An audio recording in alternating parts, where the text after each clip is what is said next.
Hey, Joe, welcome to the show. As a way of getting started, give us a little background on yourself. All right, great. Thanks very much, Brian. So my name is Joe Twer. I'm sales director at BlueSnap. BlueSnap's an all-in-one payments platform, kind of a modern technology solution for companies that are trying to achieve global e-commerce sales success optimizations and don't want to outsource it to guys like Amazon and pay a bunch of money there. So let's see, I guess I've been working at BlueSnap for 8 years. I've been in the banking and fintech space for over 20 years, and happy to be here. Happy to chat with you this morning. Cool. And you're in a leadership role? I would call it a team lead role. I guess, it kind of goes back and forth whether I've got a team under me or whether, I've got a big number that I've got to hit and I'm just, heads down trying to execute and move the needle for the company. So it ranges. Now is a very busy time and I'm just, actually, I don't have anybody working for me right at the moment, but we are actively doing a bunch of hiring to bolster the team. Cool. Do you prefer one or the other, or does it matter? Leadership or? You know what? It's kind of funny. Over the course of my career, I've had experiences with both. And I think for me personally, I prefer being that individual contributor. Yeah. I think that's where I'm more successful. I think that's where I can make more of a difference. It sounds, I guess, a little bit weird for a guy that could be, my title's director of sales. I mean, I could run a team. I used to run teams, but I find from a combination of ability to close more deals, more bigger, complicated deals, be efficient, which is critical, have kind of good work-life balance. That's, I think, what works best for me. Yep. Cool. And what do you like about sales? Ah, man, I love sales. I love kind of, I really do love my job. I love the challenge. I love this job. There's such a variety of companies that I get a chance to meet with, understand what they're trying to achieve, what they have in place today with systems. I'm not the typical sales guy, Brian. I'm more of a I definitely have this sort of much more problem solving consultative approach. And I have the balance of technical skills and deep product knowledge and kind of the business acumen and approach. I'm able to do a lot all by myself. I don't have to have kind of a team of sales engineers that are working with me. And I guess I just love to spend that time with the discovery and the upfront questions and understand their environment and what they have, and then be able to provide the right solution. And then I'm super competitive. So I'm kind of an athlete by nature. I've got that kind of sports. That's my mental health outlet is sports. And so I just want to, win, win as many deals as I can, and then find these great projects and then clients, and then have those guys introduce me to 6 more of their colleagues. And what sport was your favorite or best at?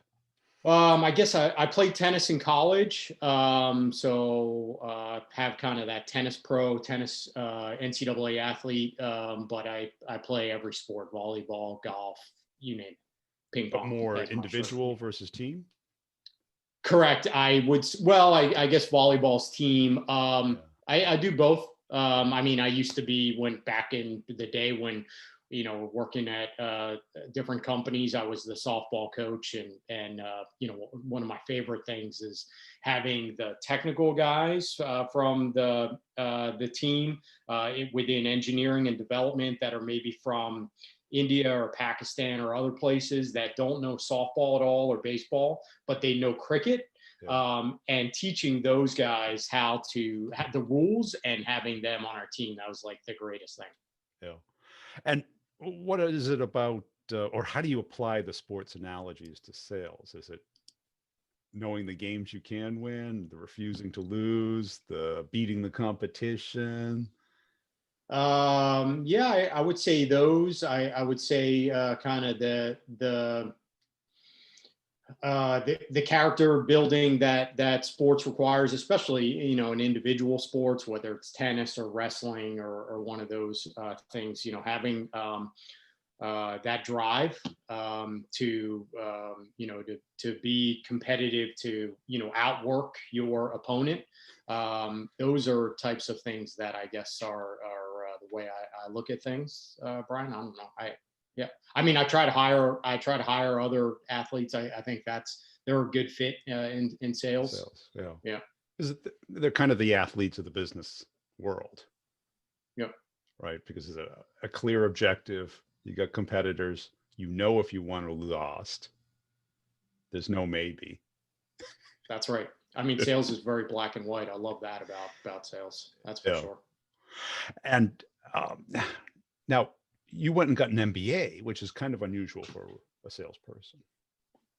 Yes. I mean, you know, it's funny. My career, I went right from undergrad in sport management to an MBA because I had an opportunity to have the athletic department pay for my college, pay for my degree, which I said that's great. And I expected to then have that turn into a career, but after that MBA, my options were not very good for jobs. So I ended up becoming a tennis pro on Cape Cod. And then I realized, hey, this isn't going to be the right long-term strategy. So I used my MBA to get into banking and banking technology, and then it all morphed into where I am now. And if a sales rep was to work with you, what would they notice different about you? I mean, I think the thing that is different about me is, so it's like I said before, you know, I've got the combination of the technical and the product knowledge, and then that combined with asking a lot of questions and building up that understanding of the prospect's environment and really what they're trying to achieve. Doing all of that in an efficient and rapid and detailed manner. My expectations are pretty high as far as how you're gonna execute on these things, as far as follow-ups, pricing proposals, you know, solutions documents, things like that. So when you're working with me, it's you know, it's the A team. You gotta I guess hit all those marks, hit those details, and that's kind of what I try to achieve. And what type of deal excites you? Is it complexity, logo, deal size, competitiveness of the deal? Yeah, I mean, I love that. I certainly love the competitive nature of the deal. I think the complexity is probably what I would pick first. I love this idea of, because we're this all-in-one solution, a lot of times, just because of the nature of what we do, companies have implemented multiple payment gateways and systems and integrations. So we end up with, you know, it's awesome. You know, you start to list it out and it's like, wait a minute, you guys are paying for managing and maintaining 12 different integrations to support your global online selling channel and you know, and CSR channel. That's a lot of work. We can do that with one. So that type of ROI, that type of solving that complex environment is great. Yeah, I mean, those are good. And then the other thing too that I appreciated with your one of your particular I guess guidelines is that, you know, the 80-20 rule, trying to really focus in your attention on, you know, the 20% deals that are going to really move the needle. That's something that I always have to remind myself and do, because I get a lot thrown at me. I think my LinkedIn picture is me juggling balls. I feel like that's what I'm constantly doing, is juggling a lot of balls.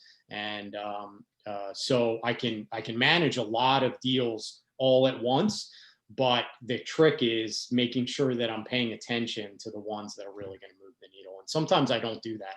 I definitely recognize I've got some weaknesses, and that's one of them. And when you look at that pipeline, how do you prioritize it? developed Oh, as that's pretty easy. It's like black and white. So it's like, what's the biggest revenue number? okay. Yeah, Even though the that's likelihood of it closing might be lower? well, I mean, I don't I mean, if it's just a gleam in my eye and I have no kind of traction, warm connection there, then I'll put it into like a nurture track, or have somebody else on my team try to build up some traction on it until I can get in there and spend the time. It's more like I've got an active pipe of stuff that I'm like really engaged in. Which ones are the ones that are going to move the needle for the company? Yeah. And what's the persona you're selling to internally? Is it finance, I assume? Or? It's a combination of three folks, and this is another area where sometimes I screw up and I've got weaknesses. I don't always remember to sort of go deep and wide and up in the organization. But yeah, it's a combination of IT, finance, and then usually kind of the P&L group or line of business. Maybe it's somebody who owns the digital channel, or they have a product manager, or they have an e-commerce manager. It depends on the type of company, the size of the company, and how they're structured. So that's the other neat thing about what this job, what I do is just so many different verticals. It could be automotive, it could be classic manufacturing, it could be higher education or educational technology. I mean, it's so fascinating. And when you either lose or the deal doesn't happen for some reason, how do you react? What do you? Yeah. I mean, I probably, I Throw the probably racket against the floor. Yeah, I mean, I probably lick my wounds for, maybe a little bit of time, 24 hours or something like that. I mean, back in my in prior jobs where I had kind of a finite set of customers and opportunities, and if I spent so much time on it and then ultimately came in second place, that was devastating. I specifically remember there's like one deal in my head that I will never ever forget, and it just still a dagger in my heart today. And just I mean I just made way too many mistakes and did it wrong, and I'll never kind of forget that, Brian. Fortunately, there's so many the pipeline. There's so many deals. You can't stop and get thrown off track where I'm at right now. So yeah, you spend time, do your kind of post-mortem, lick your wounds, try to, I don't know what I do. I guess I do that thing where I've usually built up a strong enough relationship with one person. This is where I screw up sometimes, is I get too single threaded on that one person. Could be in tech, could be on the business side, could be finance. And so I'm like, how could I have done better? And so I try to, cover that off, but move on. And when you're in these deals, what typically happens to either it stalls or they don't change, or they change with somebody else? Have you developed a sense, an acid test, a signal? Yeah, I mean, I think so it stalls around things like, hey, based on the resources that we have at the company and the fact that what we're talking about to use BlueSnap for, it's not great what we have today, but it's not broken. Yeah. It's not like transactions are coming in, we're still getting paid. It's manually, we're throwing some people at it. There's extra time before it actually hits our GL, hits our bank account, things like that. So it's not broken. Those are some of the challenges I have to constantly overcome. And it's easier when the guy's hair's on fire or he's got like a contract deadline and he hates his current vendor. Like those are easy. Those are like, okay, we just have to line up the pieces, make sure the money works and get it going. It's the ones where I know personally it's a great fit and I want it to happen, and they maybe don't have the time or resources to rip and replace something that is not broken. And what were some of the epiphanies that you had through your sales career? I mean, because you came from pretty much not a sales background. Well, So I mean, business background. I had the fortunate, because I had this product consulting team, and I was, doing kind of that support component of it. In a leadership role, I had the benefit of being involved in some sales training early on in my career. So I did some of that consultative sales training programs, a 2 or 3 day exercise with a wider sales team and the role playing and all of that upfront discovery stuff. Don't fall into that easy mistake of just throwing up on the guy with all of your features and great stuff that you do when it's not going to apply to their what they're trying to achieve or what they care about. My other good epiphanies that I love to still leverage is that classic, you probably know this one, the Ben Duffy story. Do you know Ben Duffy? No. So the Ben Duffy story, it goes back to, I think, the time when you had the advertising companies and selling to what do you call it? The tobacco, big tobacco and the cigarette companies. And so Ben Duffy was this creative guy who, when it looked like his sales team had failed, and he went back in to the CEO, and rather than doing kind of a typical presentation, what he did was he sat down in front of them and he said, "I've been thinking about your position, your company, and here's the list of questions that you have probably in your head. Maybe maybe I'm not going to get all of them right, but hopefully a majority of them." And he went down the list of things like, I don't know you. Why is you and your company the right fit for me? What about support? All these different things. So he sort of prepared for all of the anticipated objections, questions, things like that. And then he had answers for all of them. That's always a big thing for me in Epiphany, is just that being prepared and putting yourself in their shoes to really get some of the key points out on the table as part of the meeting. Don't dance around the elephant in the room. And so those are some of the key things. And then I also always, I guess, I'm thinking I've lost the deal. I'm always thinking that what can I do, because I'm going to lose this deal. I'm going to lose this deal. I'm going to lose this deal. So I'm constantly thinking about, all right, how can I do something strategic to get in front of them again, and approach it like that. Yeah, I think that proactivity, because most reps wait until something goes wrong, that whole objection handling mindset instead of prevention. Because, and sports is a good analogy for that, because you spend 99% of your time practicing. That's right. It's good. That good one point. time Yeah. playing in a tournament, right? Especially like with tennis, you practice, then you have a tournament that lasts what, half hour? Well, longer than that usually, but yeah. No, you're exactly right. And it's a combination of that physical and mental practice and being ready. And right. Because a lot of salespeople look at it as more like a test. I either know how to sell or I don't. And it's like, no, it's a lot closer to tennis, where you have to practice, run, do a lot of stuff that doesn't look like it applies to tennis, but it does. Mm-hmm. And don't do any of the things that will interfere. Don't go partying Right. the night before. Right. And, get your head in the right space before the tournament. Because you said, you brought up the word golf. It's like it takes 5 minutes to learn how the rules of the game, but it takes a lifetime to become mediocre at it. Mm-hmm. And what does everybody do? They do like 3 to 5 practice swings before they swing. And I think like a strategic deal like yours, it's much more strategy than it is, just personality.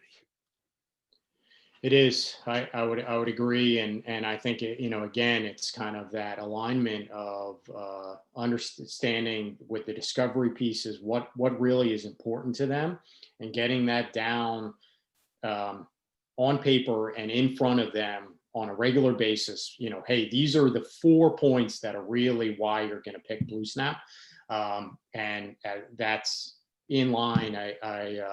One of my favorite colleagues is a guy who's so good at sales, and he would get to the point where he'd keep figuring out these issues that the organization had, to the point where like they would be feeling bad about themselves. He'd almost get them to tears.